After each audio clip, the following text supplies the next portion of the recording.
sosialisasi terkait etika batuk Bapak Ibu. Jadi Indonesia ternyata ranking dunia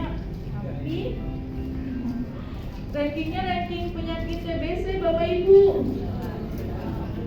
Nah, kita perlu hati-hati ya, karena penyakit TBC itu termasuk penyakit yang menular. Jadi kalau Bapak Ibu, mungkin kalau karyawan klinik atau dokter, pernah nggak ada yang mengalami dokter saya kalau Bapak Ibu nggak pakai masker, dokter saya pasti minta suruh keluar dulu pakai masker. Pernah nggak ada yang begitu? Kalau sirkulasi udaranya bagus, tapi kalau di dalam namanya ruangan ber-AC, kita nggak tahu apa yang ada di sekitarnya.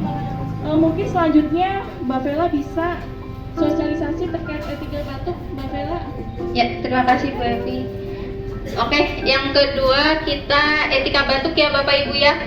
Kalau periksa ke klinik dari pendaftaran, pastikan ditanya ya, Bapak Ibu maskernya mana? Pakai masker dulu, ya kan? Nah, itu karena memang kalau di rumah sakit yang sudah dijelaskan oleh Ibu Evi tadi, di rumah sakit, di klinik memang masih pakai masker karena kita nggak tahu penyakit ada di mana. Misalkan kalau kita lagi ngantri seperti ini nih, kan kita nggak tahu samping kita batuk-batuk, tahu-tahu kita nanti ketular kalau nggak pakai masker, gitu.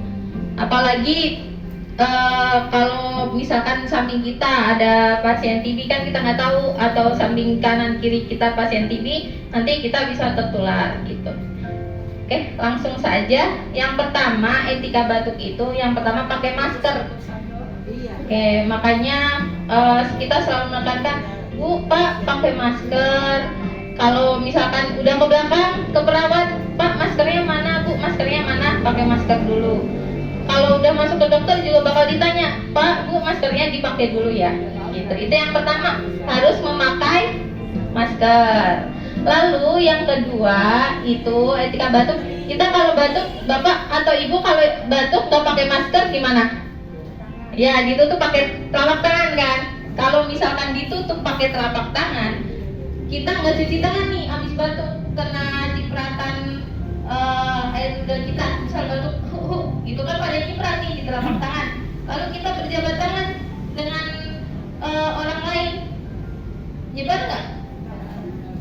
Nah, terus lalu kalau misalkan kita pegang tembok, pegangan yang handrail, tangan buat pegangan, itu pastikan terpapar nanti di handrail. Dan sedangkan handrail, pegangan tangan kan gak cuma kita aja yang megang ya, pasti orang lain juga.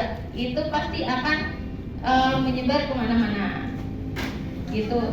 Jadi sebaiknya kalau batuk, Bapak Ibu jangan ditutup menggunakan telapak tangan, tapi menggunakan lengan dalam seperti ini. Boleh dipraktekkan?